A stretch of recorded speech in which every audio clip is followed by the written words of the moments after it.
Olá, sobreviventes! Hoje eu vim falar um pouco sobre vida após o término, após você conseguir romper com um marido narcisista. Sim, existe vida depois, mesmo tendo que fazer terapia, mesmo tendo que lutar todos os dias contra, mas existe vida depois disso sim. Não podemos se entregar, somos sobreviventes, somos guerreiras, por isso estamos aqui vivas. Porque o intuito do narcisista mais perverso, dependendo do grau, é levar a vítima a tirar sua própria vida.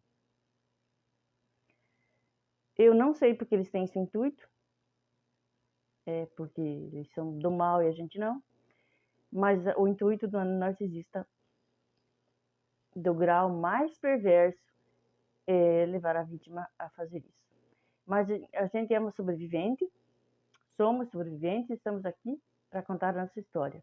E você que tem uma história aí que é uma sobrevivente de um pai narcisista, de uma mãe narcisista, de um marido narcisista, de um irmão narcisista, de um amigo narcisista, manda para mim. O meu e-mail e o meu WhatsApp estão na descrição do canal. Eu vou ter muito carinho em contar a sua história. Manda os nomes tocados, não manda nem nome. Nome não. É o que menos importa, é o nome. O que importa para nós é a essência. É que você conseguiu se libertar. A gente não conseguiu se libertar, Jesus nos libertou. Jesus me libertou de um narcisista perverso, de um narcisista que me irritava ao ponto de eu explodir e daí fazer aquela cara assim. Desse jeito, pra todo mundo ficar com pena dele, inclusive meu pai e minha mãe. Minha mãe ele já não pegava mais, ela já sabia como ele era, que era mentira. Só que a gente naquela época não sabia que era narcisismo. E com traços fortíssimos de psicopatia, que gostava de judiar de animais, queimar, moer caco de vidro, colocar para animais, entende? Judiar de animais e cometer com crianças, né? Dó, vocês já sabem, né? Do que estou falando. Tudo isso estava na mesma pessoa. Eu convivi com essa pessoa por quase 11 anos. E se eu tivesse ainda com essa pessoa até hoje, eu não estaria, porque eu já estaria morta. Porque eu saí doente desse relacionamento. Eu me sentia uma velha com 20 anos, 21 aninhos. Vocês podem olhar para mim agora, porque essa história é minha. Minha, Hortência, criadora do canal. Vocês podem olhar para mim agora. Sou uma senhora com 50 anos. Quando eu tinha 21 aninhos, eu era uma boneca. Muito bonita. E ele, uma capora de feio. Mas por que eu peguei aquela capora? Porque eu já vim de um lar totalmente desestruturado. Já vim de um pai narcisista. Já vim de um pai que sempre me botou para baixo. Aí, tipo assim, se tinha o excelente, o bom, o médio e a porcaria que ninguém queria. Aonde eu ia? Porque plantaram na minha cabeça que eu só merecia a porcaria que ninguém queria. Por isso que eu fui na porcaria que ninguém queria. Porque meu pai me plantou na cabeça que eu não era nada, que eu não era um nada, que eu não era um ninguém. Porque ele era um narcisista perverso, machão dentro de casa. Para minha mãe e para nós. Para mim e meus irmãos. Então, e ele era muito amigo desse narcisista perverso, desse psicopata, desse meu ex, né? Claro que eles eram muito amigos, né? São igual. Meu pai não é psicopata e nem pedó, isso ele não é. Mas narcisista tem traços fortíssimos. Aquela mania de grandeza, não comprava nada para dentro de casa para sobrar o dinheiro para emprestar para os outros, para ficar se achando. Mas isso não é intuito. O intuito é falar aqui do meu casamento, primeiro casamento, porque graças a Deus eu sou casada há 22 anos com uma pessoa que me trata como uma rainha. Desculpa. E se eu não tivesse, se Jesus não tivesse intervido, porque Jesus interveio na minha vida e me libertou desse narcisista, psicopata, porque senão eu já estaria morta. Não tinha um dia de paz dentro da minha casa, porque ele me irritava ao extremo. E daí, quando eu ficava irritada, ele fazia. Eu só não ia na casa do meu pai, porque eles moravam no Paraná, meu pai e minha mãe.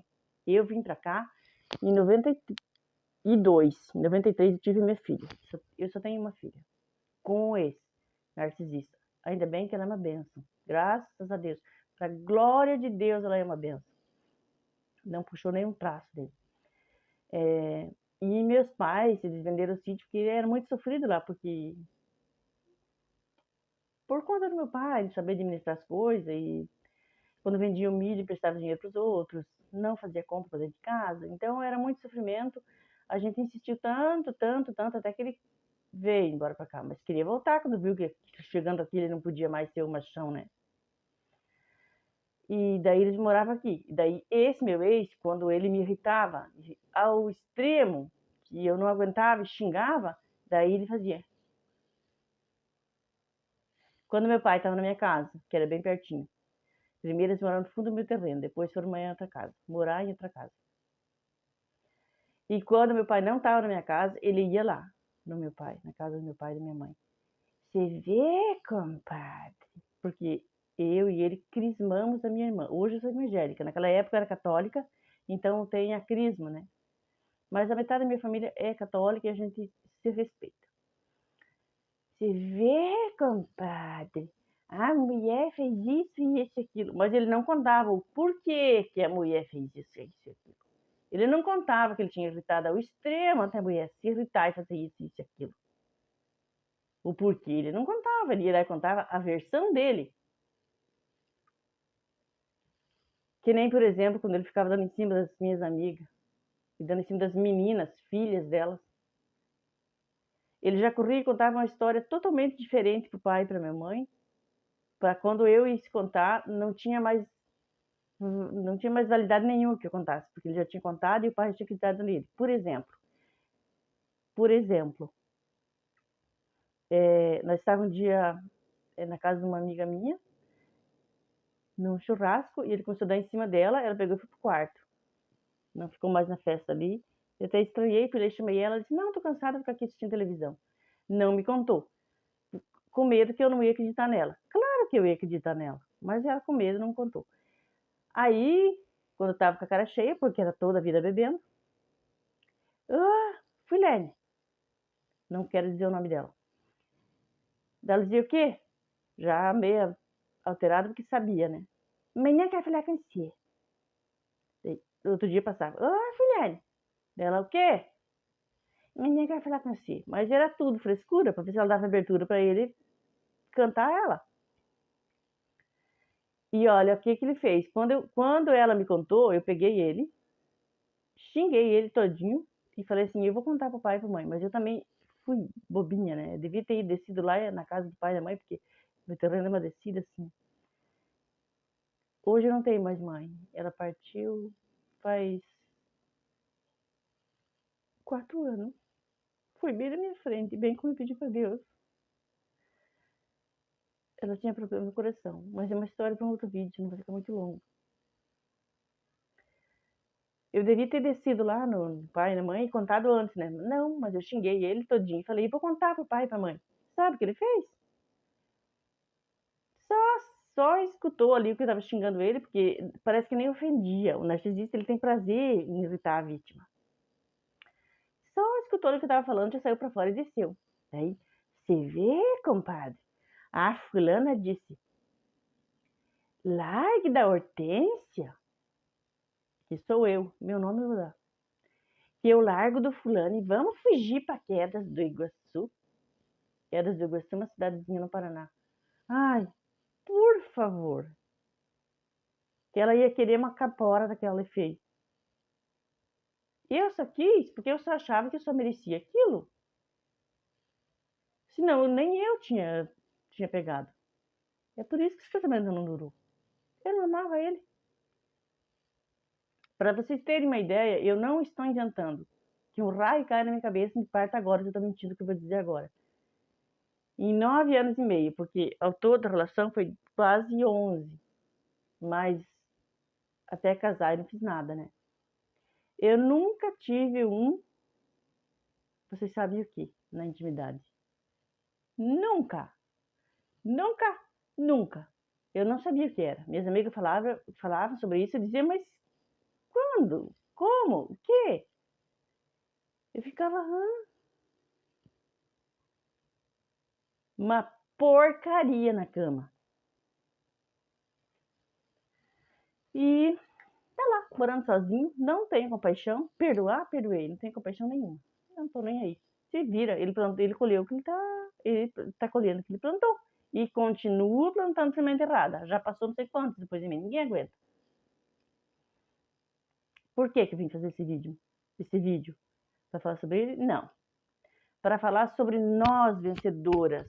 Jesus nos libertou, nós somos fortes, mulheres. Você que está passando por isso, você que rompeu agora com o narcisista, eu sei que o sofrimento vem, a ansiedade vem. Não liga para ele, não volta, ele vai te judiar.